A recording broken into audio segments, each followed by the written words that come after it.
The stars twinkled like tiny diamonds against the endless blackness of space. Earth hung in the distance, a fragile blue marble surrounded by swirling clouds and oceans. But the beauty of the scene was lost on Captain John Carter. His face was tense, his jaw clenched as he stared out of the viewport aboard the warship Aegis Asterisk. The ship hummed softly around him, its systems alive and ready for whatever lay ahead.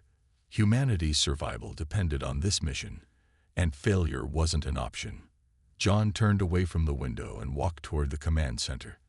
The room buzzed with activity. Crew members moved quickly between stations, their voices low but urgent. Lieutenant Emily White sat at the tactical console, her fingers flying over the controls as she reviewed the latest intel. Dr. Alan Foster stood nearby, deep in thought, while Commander Rachel Brooks paced back and forth, clearly uneasy. Everyone knew what was at stake. "Captain," Emily said, looking up as John approached, "we've received confirmation from command. The lacking Mercy fleet is heading straight for Earth. If we don't stop them, they'll be here in less than 72 hours. John nodded grimly. He had already guessed as much. For weeks, reports had poured in about the alien fleet's destructive path across the galaxy. Entire planets had been wiped out, their civilizations reduced to ash. No one knew why the lacking Mercy attacked or what they wanted. All anyone knew was that they showed no mercy, none at all. "We'll stop them," John said firmly, though his voice carried a hint of doubt. He glanced at Rachel, who stopped pacing, and met his gaze. Her expression was calm, but her eyes betrayed her fear. She had always been the heart of the crew, the one who reminded everyone why they were fighting. Now, even she seemed shaken. "They're unlike anything we've ever faced," Dr. Foster chimed in. His tone was measured, almost clinical, but there was no hiding the worry beneath his words. "Their technology is far beyond ours. They use some kind of gravity weapon to crush entire planets. It's terrifying." The room fell silent for a moment. The weight of the situation pressed down on everyone. Then Rachel spoke up, her voice steady despite the tension. "We can't let fear paralyze us. We have a job to do. And if we fail—" She trailed off, glancing at the image of Earth displayed on one of the screens. "If we fail, then there won't be much left to fight for." John took a deep breath. He knew she was right. This wasn't just about protecting Earth. It was about protecting everything humanity stood for: hope, resilience, and the will to survive. Those were the things worth fighting for. "All right," John said, breaking the silence. "Let's go over the plan one more time. Emily, I want you to keep monitoring the fleet's movements. Alan, see if you can find any weaknesses in their tech. Rachel, make sure the crew is ready. We leave orbit in 2 hours." As the team dispersed to their tasks, John stayed behind for a moment. He looked out at Earth again, his mind racing. He thought about his family back home, about all the people counting on him and his crew. The enormity of the responsibility weighed heavily on his shoulders. But he also felt a flicker of determination. Whatever happened next, he would face it head-on. The countdown had begun. Humanity's fate rested in the hands of the Aegis Asterisk and its crew. Failure meant extinction. Success meant hope. And as the ship prepared to launch into the unknown, John whispered to himself, "We'll hold the line." The Aegis Asterisk drifted through the cold, dark expanse of space, its engines humming softly as it ventured deeper into uncharted territory. The crew worked tirelessly, their eyes glued to the monitors and control panels. Captain John Carter stood at the center of the command deck, his hands clasped behind his back. He watched as Lieutenant Emily White studied the ship's sensors, her brow furrowed in concentration. "Anything yet?" John asked, breaking the silence. Emily hesitated before responding. "Still nothing concrete, Captain. But there's something out there." She pointed to a cluster of faint signals on her screen. "Energy readings, maybe debris. It's hard to tell." John nodded slowly. "Take us closer. Let's see what we're dealing with." As the Aegis moved forward, the view outside the ship grew darker and more ominous. A massive debris field came into view, scattered across the void like the remnants of a cosmic storm. Broken chunks of metal floated aimlessly, some no bigger than a fist, others large enough to crush the ship if they collided. Amid the wreckage were strange, twisted shapes, remnants of alien ships, their surfaces scorched and melted. Dr. Alan Foster leaned over Emily's shoulder, studying the readings. "This isn't random destruction," he said quietly. "These ships were crushed, deliberately. Look at the patterns. They're consistent with extreme gravitational forces." Rachel Brooks stepped closer, her arms crossed tightly over her chest. "So this is what the lacking mercy does," she said, her voice heavy with dread. "They don't just attack. They obliterate. Completely." The crew stared at the wreckage in stunned silence. The scale of the destruction was overwhelming. Entire fleets had been wiped out here, reduced to nothing more than floating junk. It was a grim reminder of what awaited Earth if the Aegis failed. "We need to keep moving," John said finally, breaking the somber mood. "We can't afford to waste time." Emily adjusted the ship's course, guiding it carefully through the debris field. Every now and then, the ship shuddered slightly as tiny fragments bounced off its shields. The tension in the command deck was palpable. No one spoke, but everyone was thinking the same thing. What if they weren't ready for this? What if they couldn't stop the lacking mercy? Hours passed, and the Aegis continued its journey. Then suddenly, Emily straightened in her seat. "Captain, I'm picking up something unusual ahead. It's not debris. It's alive." John frowned. "Alive?" "Yes," Emily replied, her fingers flying over the controls. "It's emitting faint energy pulses, almost like breathing." Alan leaned in again, his eyes wide with curiosity. Could it be part of the lacking mercy's technology? Maybe a probe or scout. Or a trap, Rachel added sharply. Her tone left no room for argument. John considered their options. They couldn't ignore the anomaly. It might hold valuable information. But they also couldn't risk walking blindly into danger. "Let's investigate," he decided. "But we proceed with caution." Emily, arm the weapons. Rachel, prepare a boarding team, just in case. The crew sprang into action, their movements quick and efficient. As the Aegis approached the mysterious object, it became clearer. It was a strange, pulsating mass, glowing faintly with an eerie light. Its surface shifted and writhed, as though it were alive. "What is that thing?" Emily whispered, her voice barely audible. No one answered. They didn't know. But as the ship drew nearer, the object suddenly flared to life, releasing a burst of energy that rocked the Aegis. Alarms blared, and the crew scrambled to stabilize the ship. "They know we're here," Rachel said grimly. "This isn't just a probe. It's a warning." John gripped the edge of the command console, his mind racing. The lacking mercy wasn't just powerful. They were watching. And now, humanity's warship was on their radar. The Aegis rocked violently as another burst of energy surged from the pulsating alien object. Lights flickered across the command deck, and alarms blared loudly, adding to the chaos. Captain John Carter gripped the railing to steady himself, his eyes fixed on the view screen. The glowing mass now pulsed faster, its light growing brighter with each passing second. "Shields are holding, but barely," Lieutenant Emily White called out, her voice tight with tension. "If it hits us again, we're in trouble." John didn't hesitate. "Fire a warning shot. Let's see if we can get its attention without escalating things further." Emily nodded and tapped commands into her console.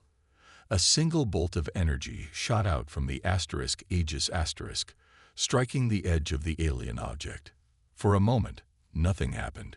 Then, the mass began to shift and expand, almost like it was responding, or preparing for something worse. "It's not backing down," Rachel Brooks said, her tone sharp. She had moved closer to the center of the command deck, her hand resting on the hilt of her sidearm. "Captain, we need to act now. This thing isn't just a probe. It's a weapon." John clenched his jaw. He knew she was right. Whatever this object was, it wasn't going to let them leave peacefully. "Emily, keep targeting it. Alan, do you have any idea what makes it tick?" Dr. Alan Foster was already at his station, scanning the object with every tool at his disposal. "It's strange," he muttered, squinting at the data streaming across his screen. "It's not fully mechanical, and it's not fully organic either. It's like a hybrid. And those energy pulses, they're communicating with something." "Communicating?" Rachel asked sharply. "With what?" Before Alan could answer, the object unleashed another wave of energy, this time stronger than before. The Aegis shuddered violently, throwing several crew members off balance. Sparks flew from one of the consoles, and the lights dimmed for a split second.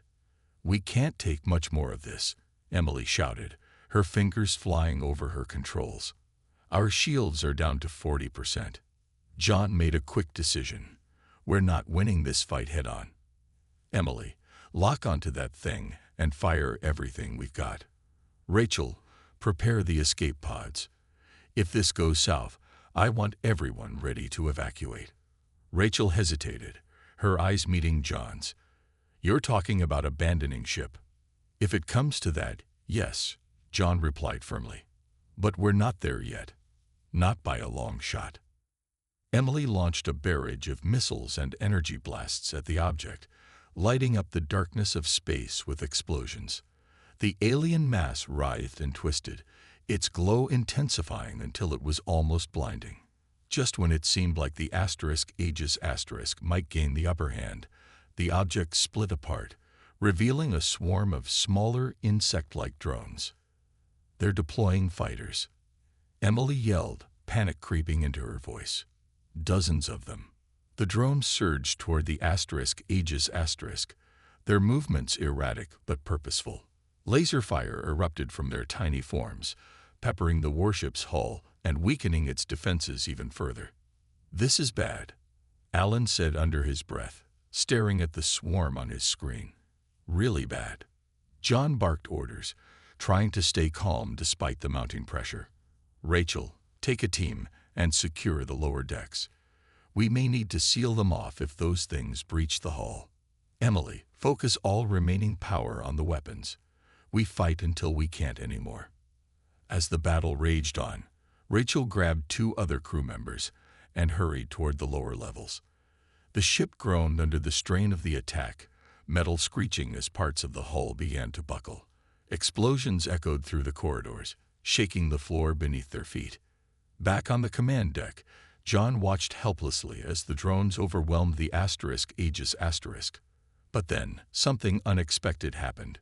One of the drones darted too close to the ship's engines and was caught in the exhaust, exploding in a burst of flame. The shockwave sent several others spiraling out of control, giving the crew a brief reprieve. "We've got an opening," Emily shouted, seizing the moment. "I'm rerouting power to the main cannon. If we hit them now, we might be able to break through." John nodded. "Do it. Fire everything we've got left." The Aegis unleashed a massive blast of energy, tearing through the swarm and scattering the remaining drones. The alien object, now damaged and unstable, began to collapse in on itself. As it imploded, the crew breathed a collective sigh of relief, but they knew this victory was only temporary. "They'll know we're here now," John said quietly, his gaze fixed on the empty space where the object had been. This was just the beginning. The Aegis floated silently in the aftermath of the battle, its hull scared and smoking from the relentless assault. The crew worked quickly to repair the damage, their faces pale with exhaustion.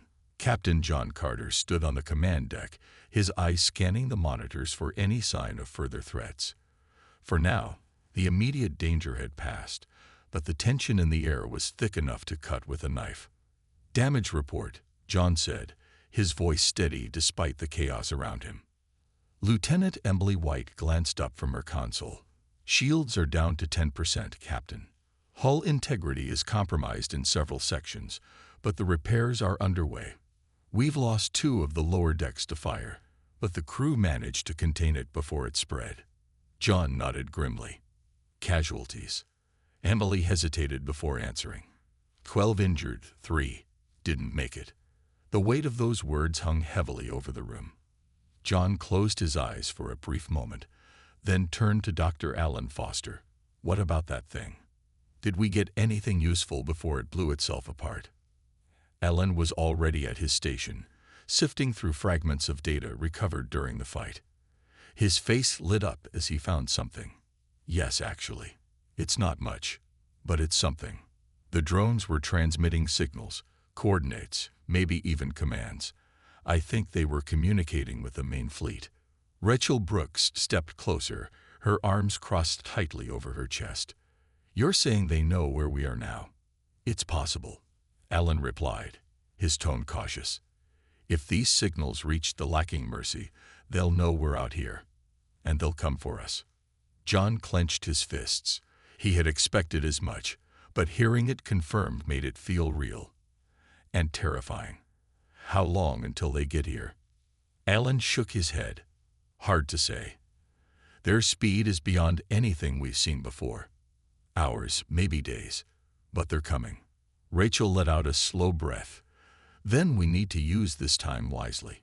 If we can decode those transmissions, maybe we can find a weakness, or at least figure out what we're up against."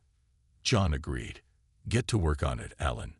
Emily, keep monitoring for any incoming threats. Rachel, oversee the repairs. We need this ship ready to fight again." As the crew dispersed to their tasks, John walked over to the viewport and stared out into the endless void of space. The battle had been won, but the war was far from over. He thought about the lives lost and the sacrifices yet to come. This mission wasn't just about protecting Earth anymore. It was about proving that humanity could stand toe-to-toe with an enemy that seemed unstoppable. Hours passed, and Alan finally called the team back to the command deck. His face was pale, his hands trembling slightly as he held up a tablet displaying lines of alien code. "I've decoded part of the transmission," he said, his voice barely above a whisper. "It's worse than we thought." "What did you find?" John asked, stepping closer. Alan swallowed hard. "The lacking Mercy doesn't operate like a normal fleet. They're controlled by a single entity, a hive mind. Every ship, every drone, every weapon is connected. Destroying individual units won't stop them. To win, we'd have to take out the core, their central command." "And if we don't?" Rachel asked, though her tone suggested she already knew the answer. "We lose," Alan said simply. "Not just this battle, but everything. Once the hive mind reaches Earth, there won't be anything left to save." The room fell silent. The enormity of the situation pressed down on everyone. Then Emily spoke up, her voice firm despite the fear in her eyes. "There has to be a way to disrupt the connection. A virus, maybe. Something to sever their link." Alan nodded slowly. "It's possible. But creating something like that would take time, and getting it into their system would mean infiltrating their central command. That's suicide." John looked around at his crew, seeing the doubt and fear etched on their faces. But beneath that, he also saw determination. They hadn't come this far to give up now. "Then we prepare for the impossible," John said, his voice steady. "Alan, start working on that virus. Emily, map out the coordinates from the transmission. Rachel, gather a team. We're going to hit them where it hurts." Rachel frowned. "Captain, you're talking about boarding one of their ships. Do you realize how dangerous that is?" "I do," John replied, meeting her gaze. "But if we don't try, Earth is finished. This isn't just about survival anymore. It's about hope, and we're the only ones who can bring it." The crew exchanged glances, then nodded. They knew what had to be done. As they returned to their tasks, John turned back to the viewport, staring into the darkness. The lacking Mercy was out there, waiting. But so was he. And he wasn't going down without a fight. The Aegis drifted silently through the void, its crew working tirelessly to prepare for what lay ahead. Captain John Carter stood in the center of the command deck, his face lined with tension as he watched the team finalize their plans. The mission was clear: infiltrate the central command ship of the lacking Mercy and deploy the virus Dr. Alan Foster had spent hours creating. But success wasn't guaranteed, and failure meant the end of humanity.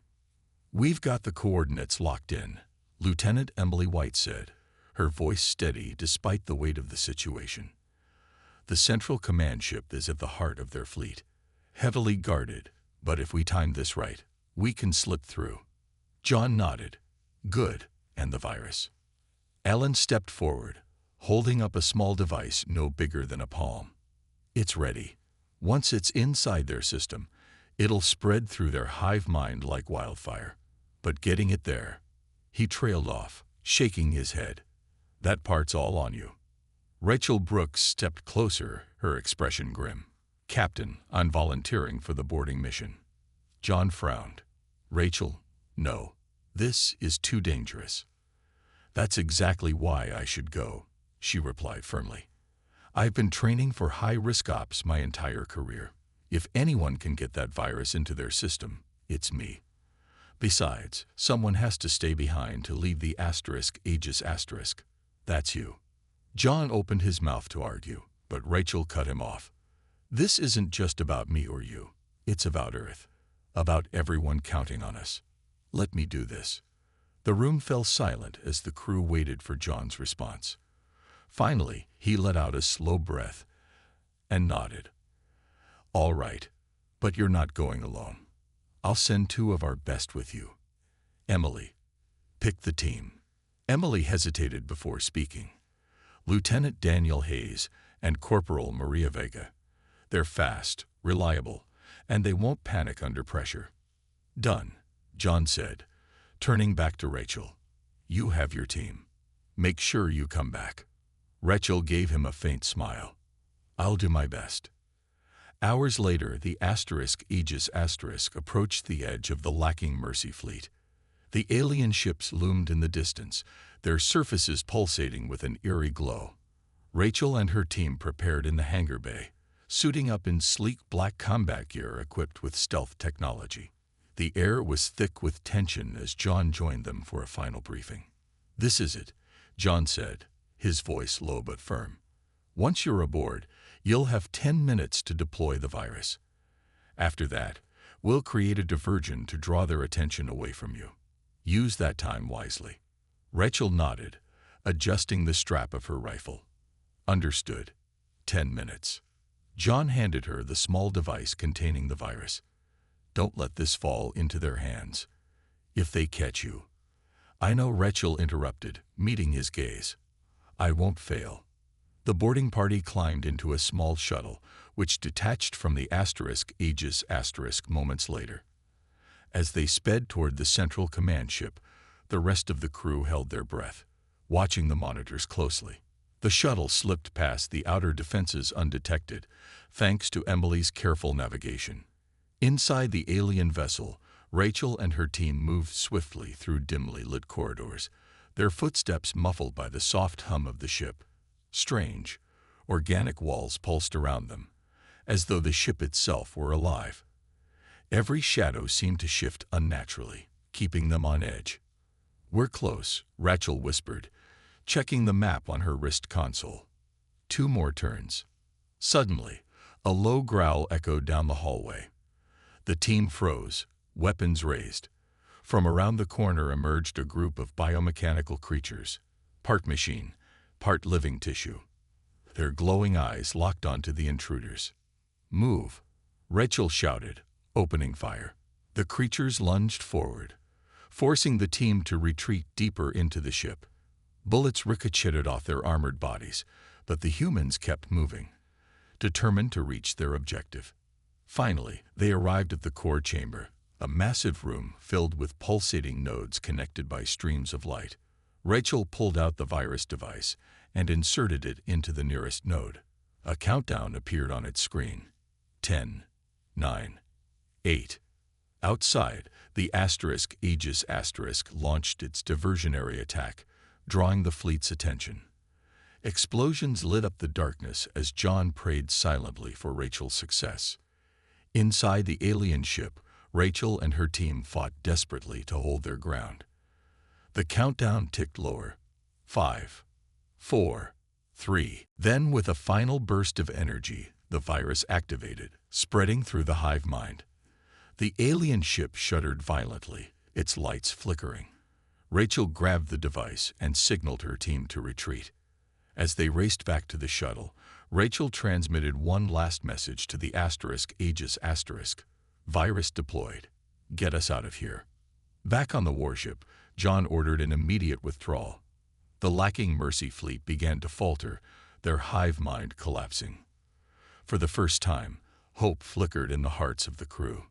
But as the Aegis sped away, Rachel's voice came over the comms again, quieter this time. Tell Earth we held the line.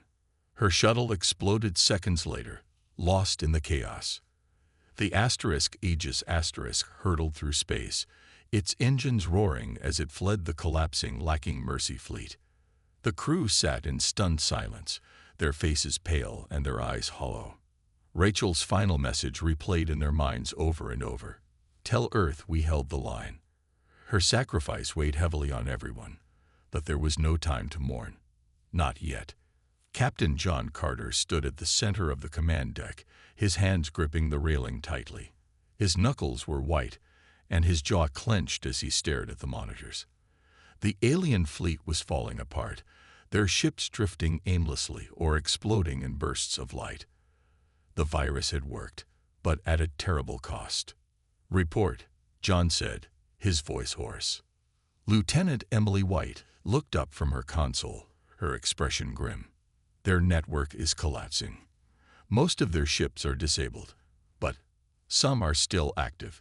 Captain, I'm picking up movement, several smaller vessels breaking off from the main fleet.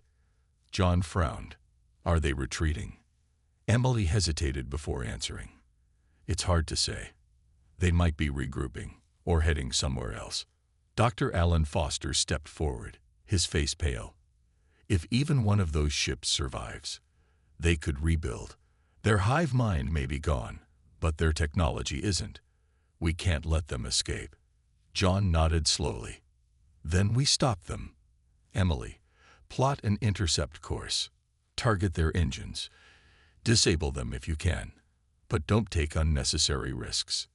The crew sprang into action, their movements quick and precise despite their exhaustion. The Aegis swung around, its battered hull groaning under the strain as it raced toward the fleeing alien ships. The warship unleashed a barrage of missiles and energy blasts, striking the enemy vessels with devastating force. One by one, the alien ships exploded or went dark, their systems failing. But as the battle raged on, something unexpected happened. A massive alien vessel, one that had been hidden behind the wreckage of the fleet, emerged from the chaos. It was larger than anything the Aegis had faced before, its surface pulsating with an ominous glow.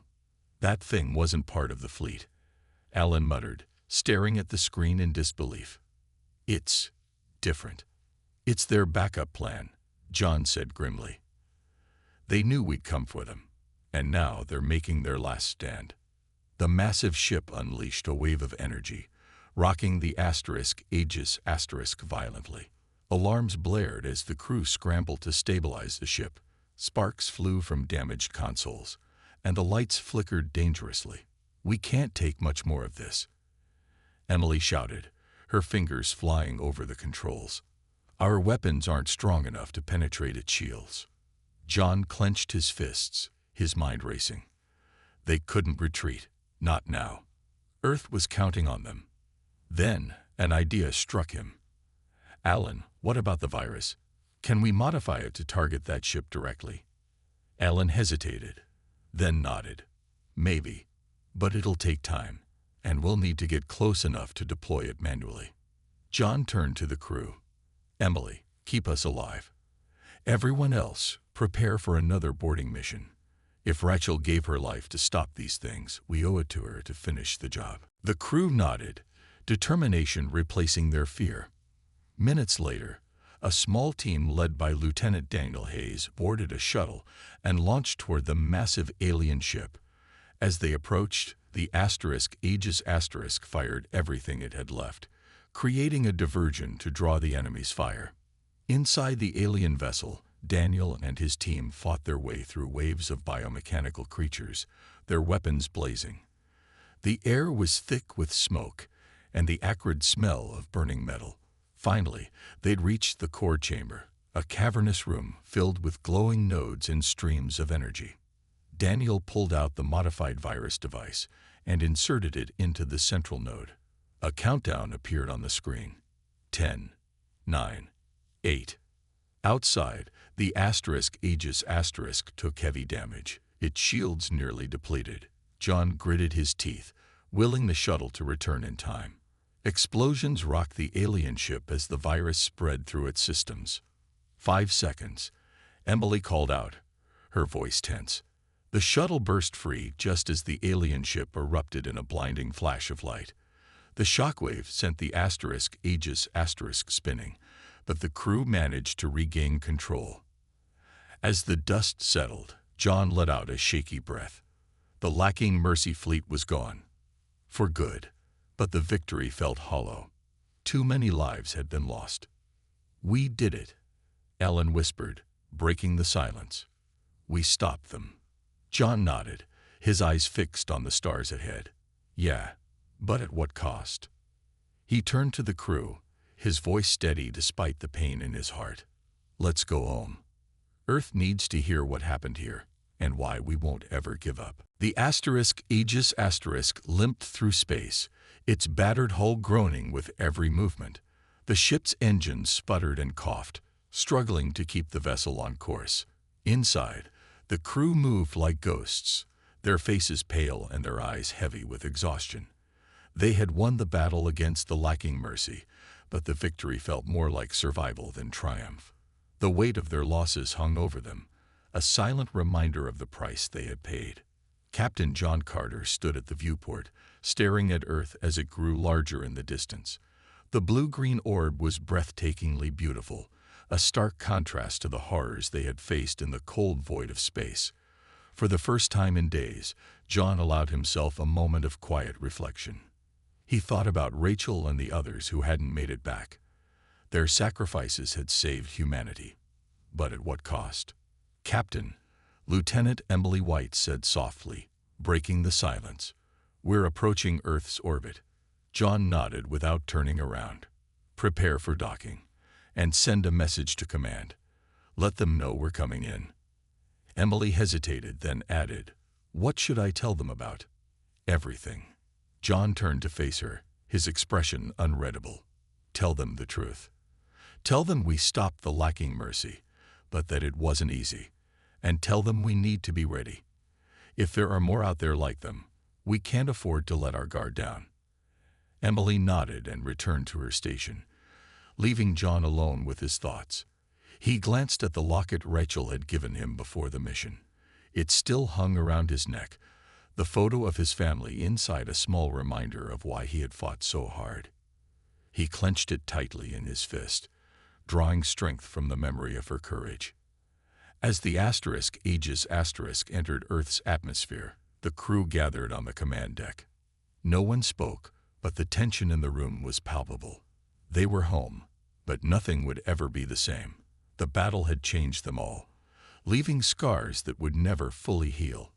When the ship finally landed, a sea of people awaited them.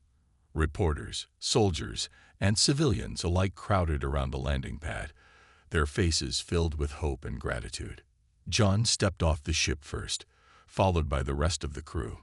The applause was deafening, but it felt hollow to John. He forced a smile, knowing it was what the crowd needed to see.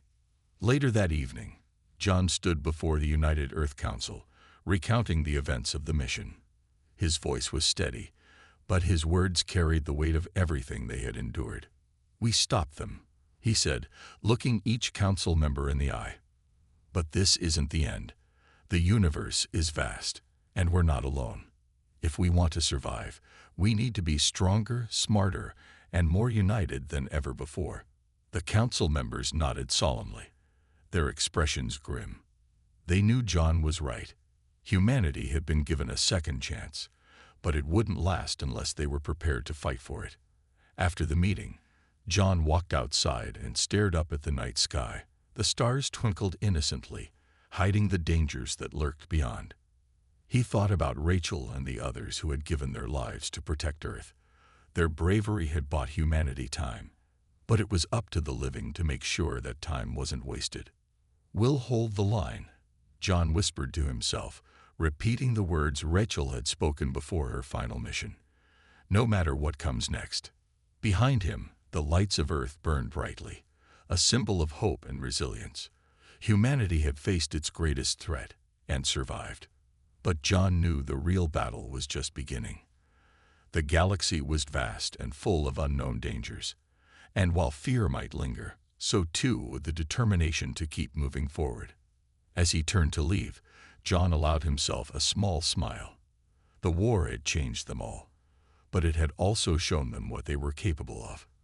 Together, they could face anything, even the darkest corners of the universe.